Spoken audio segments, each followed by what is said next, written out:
사람들이 흔히들 인생은 마라톤 같다라는 이야기들을 많이들 합니다. 처음에 출발할 때 아주 막 앞서 나가고 1등으로 나간다라고 해서 결승선에서 똑같이 1등이 되지 않는다라고 합니다. 또 출발할 때 내가 체력을 아껴야지 하고 이렇게 천천히 뒤쳐져서 시작한다고 하더라도 완주하는 것과는 또 다르다라는 것입니다. 처음에 천천히 느리게 간다고 완주할 수 있는 것도 아니고, 또 처음에 앞서 나간다고 결승선에서도 1등이 되지 않을 일들이 많이 있다라는 것입니다. 그리고 이 긴 거리, 이 42.19km를 달리다 보면 반드시 고비가 찾아온다고 합니다. 더 이상 못 달리겠다, 포기하고 싶다, 여기 주저앉고 싶다, 나는 이제 한계가 왔다, 더 이상 내 몸으로 내 정신력으로 못 버티겠다 하는 그 순간이 반드시 찾아온다라는 것입니다. 그런데 그 순간을 딱 넘어서면, 그 고비를 딱 넘어서고 나면 고통도 아픔도 힘든 것도 느끼지 못하고 몸이 알아서 움직이는, 마치 마약에 취한 사람들처럼 아무것도 느끼지 못하고 그냥 몸이 알아서 움직이는 그런 구간이 찾아온다라는 것입니다. 그래서 러너스 하이라고 하는데, 마치 약에 취한 것처럼, 중독된 것처럼 그렇게 그 완주를 하게 되는 그런 상태가 찾아오더라는 것입니다. 인생도 마찬가지라고 합니다. 앞서 나간다고 처음에 출발점이 남들보다 훨씬 앞에 가 있다고 해서 인생을 성공하는 것도 아니고, 또 내가 조심조심 잘 아껴서 잘 아끼고 살아야지 해서 끝까지 완주할 수 있는 것도 아니고, 또 인생의 그런 고비를 넘기고 나면 또 한참 동안을 어떻게 내가 힘든 것도 잘 깨닫지 못하고 그냥 평안하게 달릴 수 있는 그러한 때가 찾아오더라는 것입니다. 그래서 많은 사람들이 건강을 위해서 마라톤도 하고 또 어떤 깨달음을 위해서 마라톤을 하기도 합니다. 어떤 한국의 남자분이 건강을 위해서 그래서 이제 조깅을 하다가 내가 이게 본격적으로 좀 마라톤을 해봐야 되겠다, 그래서 이제 마라톤 대회에 참가하기 위해서 조금씩 거리를 늘려가면서 훈련을 시작했다라는 것입니다. 그런데 자꾸 발이 아픈 거예요. 발도 아프고 어깨도 아프고, 아무리 생각해도 이게 운동화가 안 맞아서, 그래서 좀 좋은 운동화, 비싸고 브랜드 있는 운동화를 또 그 나름 이제 조깅화를 사서 신었는데, 또 조금씩 처음에는 좀 좋은 것 같더니만 또 조금씩 거리를 늘려가니까 또 아픈 거예요. 온몸이 다 쑤시고 아프고, 이 운동화도 아닌가 보다. 그래서 이 사람 저 사람한테 물어보니까 요즘은 이 달리는 운동하는 사람들 어떤 체형을 잘 분석하고 발을 잘 분석해서 자기 발에 맞는 운동화를 또 추천해주는 그런 숍이 있다고 해서 거기에 이제 찾아갔다라는 거예요. 그래서 이런저런 그 주인분과 이야기를 하면서 이런 가게 하시면 마라톤 많이 해보시지 않았냐 그러니까 많이 해봤다고, 여러 번 아주 오랫동안 마라톤 해봤다고, 완주도 많이 하셨냐고, 거의 완주한 경험만 내가 아주 많다고, 그러면 내가 마라톤을 이제 시작하려고 참가하려고 하는데 어떻게 뭐 좀 조언 좀 해달라 그러니까, 이렇게 주인 아저씨가 이 사람에게, 이 남자분에게 말하기를 좀 체중을 더 빼셔야 되겠다고. 내가 지금 내 키에 이 정도 체중이 딱 건강하고 딱 적당한 체중이 더 빼야 되냐고, 아주 뭐 호리호리해야 되냐 그러니까, 마라톤은 좀 다르기 때문에 이게 그냥 뭐 지금 당장 생활하는 데는 문제가 없지만 긴 거리를 몇 시간을 달리다 보면 계속 몸에 체중이 몇 배나 되는 그 무게가 무릎과 관절이나 이런 부분에 계속 이 충격이 쌓이고 누적이 되니까 나중에는 무릎이 반드시 문제가 생겨서 마라톤 한번 뛰고 나면 두 번 다시 조깅도 못할 수도 있다고. 그러니까 마라톤 하기 전에 근육도 키우시고 좀 체중을 가볍게 하셔야 된다. 그러면 또 다른 거 뭐 없냐, 그래서 한번 검사해 보자 그러니까 이렇게 자기 이제 러닝 뛰는 것도 이렇게 다 촬영을 해서 검사를 하고, 또 어떤 체중계 같은데 이렇게 올라가서 검사를 해보더니만 좀 신체 좀 뛰는 자세가 잘못되어 있는 것 같다.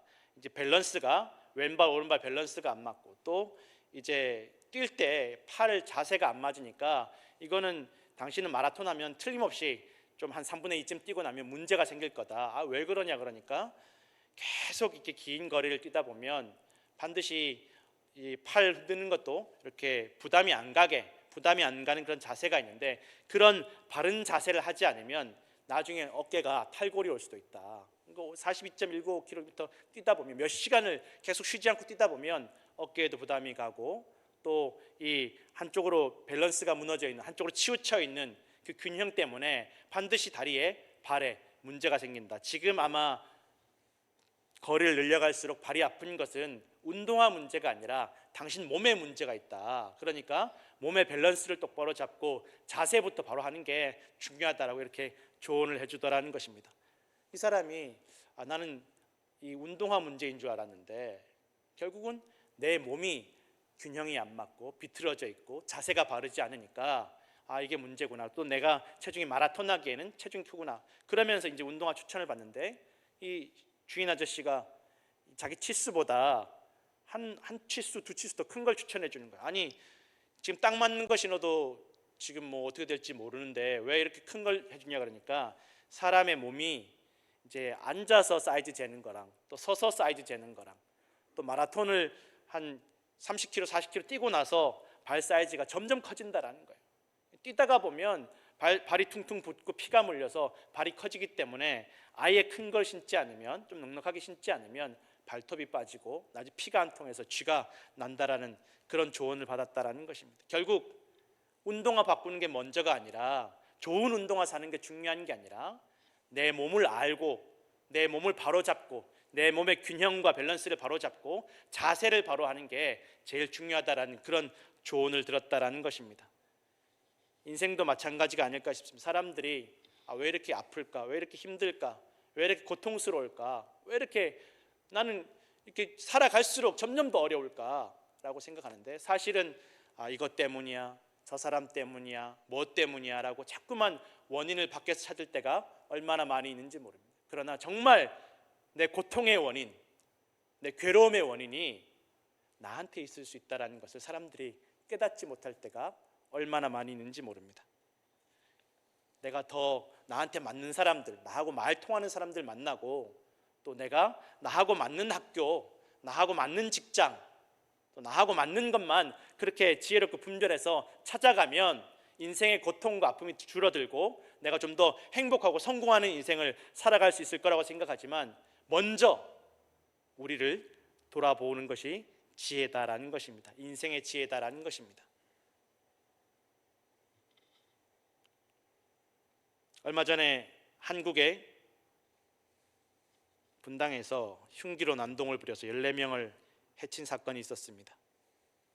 근데 이 사건의 범인이 아주 경제적으로 가난하고 집안이 가족들이 좀 상태가 안 좋고 그래서 불우한 가정에서 자란 사람이 아니었다. 이 20대 초반의 이 청년을 이렇게 보니까 가족들도 얘가 이럴 줄은 몰랐다라고 깜짝 놀라더라는 것입니다. 어렸을 때 아주 공부를 잘했다고 합니다. 중학교 때는 수학과 과학에는 아주 탁월한 재능을 보여서 대회에도 나가고, 아주 얘는 영재다, 다들 얘는 천재까지는 아니라도 영재다라고 인정할 정도로 굉장히 머리도 좋고 또 공부를 아주 잘했다고 합니다. 그런데 얘만 잘한 게 아니라 형도 아주 공부를 잘해서 좋은 고등학교를 가고 좋은 명문대학교를 가서 아주 승승장구한 이 형제가 다 아주 머리가 좋고 공부를 잘했다라고 합니다. 그런데 이 친구가 형이 좋은 고등학교 가고 좋은 대학교 갔는데 나도 형을 기준으로, 형을 본받아서 좀 좋은 고등학교, 명문대학교를 가고 싶었는데 고등학교 입시에 떨어진 거예요. 자기가 원하는, 내가 우리 형처럼 저 좋은 고등학교를 가야 저 좋은 명문대학교를 가고 내 인생이 좀 형처럼 좀 술술 풀릴 것 같다라고 생각을 했는데, 고등학교부터 미끄러지기 시작하니까 견디지를 못하는 거예요. 그래서 이 아이가 그냥 일반 고등학교를 갔는데 1년을 겨우 다니고서는 막 온 사람들이 다 싫은 거예요. 사람들이 싫다, 그냥 세상이 싫다, 다 나한테 뭐라고 하는 것 같고 손가락질 하는 것 같고 견디지 못하고 스트레스를 받다가 1년 만에 자퇴를 했다라는 것입니다. 그래서 간신히 어떻게 대학을 갔는데, 그 대학도 형처럼 그런 좋은 대학교가 아니라 아주 조금 자기 마음에 들지 않는 그런 대학교를 갔다라는 것입니다. 내 인생이 왜 이렇게 됐나. 그래서 학업도 제대로 하지 않고 배달 일 하면서 그렇게 지냈다라는 것입니다. 그러면서 이 정신적인 문제가 오기 시작하고 이번에 사건을 일으키고 나서 경찰에서 진술하기를 누군가 나를 집요하게 괴롭히고 죽이려고 한다라는 거예요.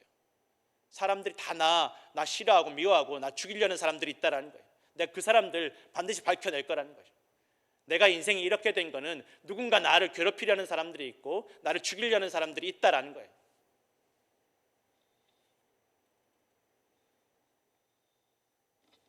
다 누구 때문, 다 뭐 때문, 내 인생이 이렇게 된 거는 누군가 나를 어렵게 하는 사람들이 있다라는 거예요.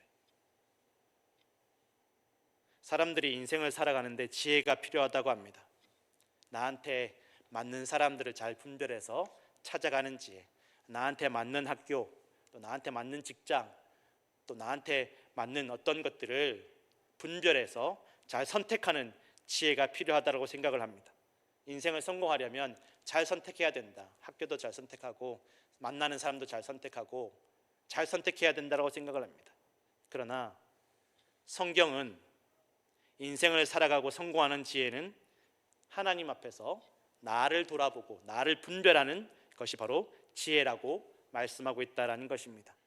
내 기준에 하나님을 맞추는 것이 아니라 나 이거 원하니까 하나님 이거 들어주셔야 됩니다. 내가 이 길을 가고 싶고 이걸 하고 싶으니까 하나님 나한테 이걸 주셔야 됩니다 라고 맞추는 것이 아니라 하나님의 기준에 하나님의 말씀에 나를 맞추는 것이 지혜라고 성경은 말씀하고 있다라는 것입니다.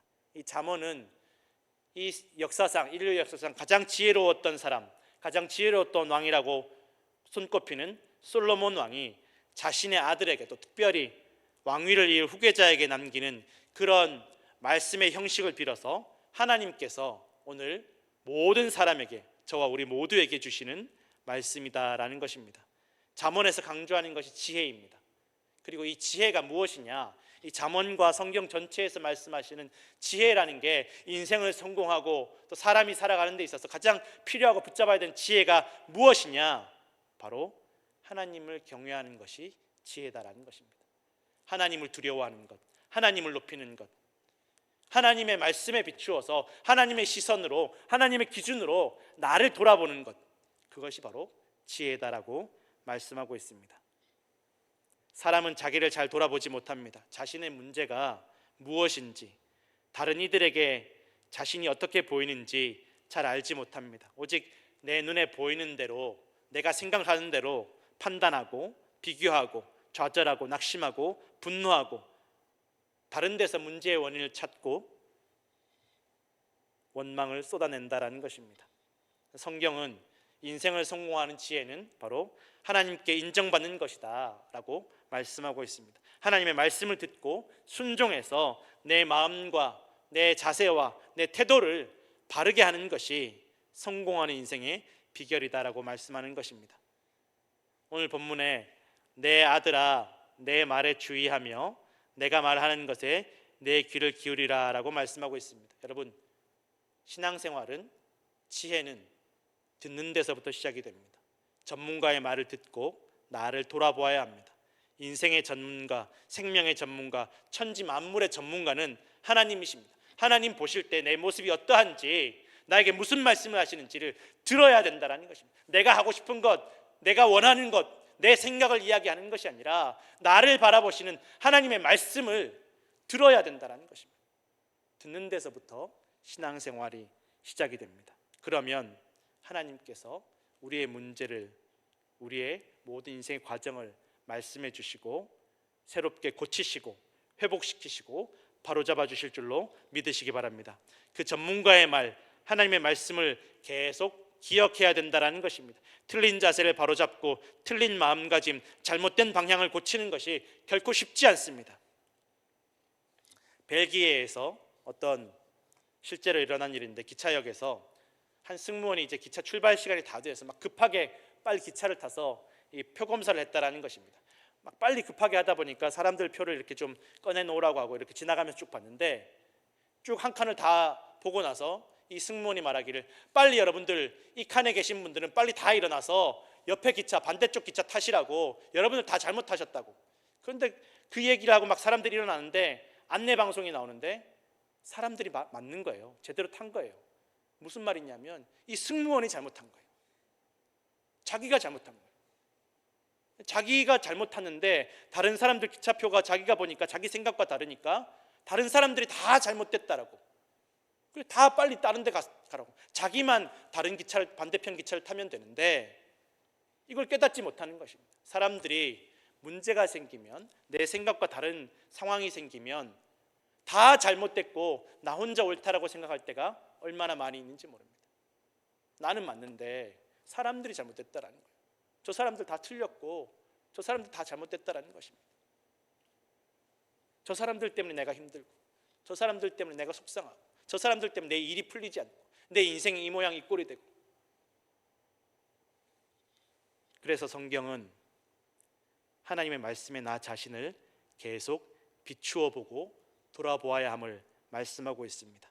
그렇게 나를 돌아보고 마음의 자세와 태도를 바르게 하면 생명과 건강이 된다라고 말씀하고 있다라는 것입니다. 오늘 본문에 생명의 근원이 마음에 있고 그 마음을 지키라고 말씀하고 있습니다. 지킨다라는 말은 보호한다라는 말입니다. 보호한다. 무엇으로부터 보호해야 되는지에 대해서 오늘 본문에 나와 있습니다. 첫 번째, 우리 마음을 어디로부터 보호해야 되느냐? 구부러진 말, 삐뚤어진 말로부터 보호하라는 것입니다. 말로부터, 잘못된 말, 구부러진 말, 삐뚤어진 말로부터 우리의 마음을 지키라고 말씀하고 있습니다. 구부러진 말은 사악한 말, 삐뚤어진 말은 완악한 말, 고집센 말을 의미합니다. 하나님께 불경건하고 다른 사람을 속이고 마음을 상하게 하고 고집을 부리고 거짓을 말하는 그런 말들을 의미한다는 것입니다. 말을 바로 하라는 것입니다. 믿음의 말 하라는 것입니다. 이 말로 우리의 마음을 해치지 말라는 것입니다. 그리고 바로 보라고 말씀하십니다. 바로 보아야 된다는, 곧게 살펴라, 바로 보아라. 이 바로 보라는 말은 여러분, 똑바로 목표물을 똑바로 바라보라는 것입니다. 옆으로 이쪽 저쪽 눈 돌리지 말고 산만해하지 말고 내가 보아야 될 것만 정확하게 보라는 말씀입니다. 오늘 본문에 보면 이미 무엇을 보아야 하는지에 대해서 분명하게 나와 있습니다. 하나님의 말씀을 보라는 것입니다. 눈 돌리지 말고 하나님의 말씀을 늘 우리 눈에 머물게 하라고 말씀하고 있습니다. 그리고 계속 기억하라는 것입니다. 인간의 최초의 범죄로부터 성경의 수많은 죄악과 그로 인한 재앙과 멸망과 저주가 다 보는 데서부터 시작되는 것입니다. 보암직하고 먹음직한 것 때문에, 하나님의 말씀을 잊어버린 것 때문에 인간의 모든 최초의 죄와 저주가 시작이 되었습니다. 다윗 왕은 전쟁이 이제 좀 다 내가 직접 전쟁터에 나가지 않아도 어느 정도 전쟁이 다 승리할 수 있을 정도 되었을 때, 여유가 생겼을 때 밧세바를 보다가 범죄하였고 그의 가문에 저주가 임하기 시작했다라는 것입니다. 보아야 할 것을 보아야 합니다. 보지 말아야 할 것은 보지 않아야 합니다.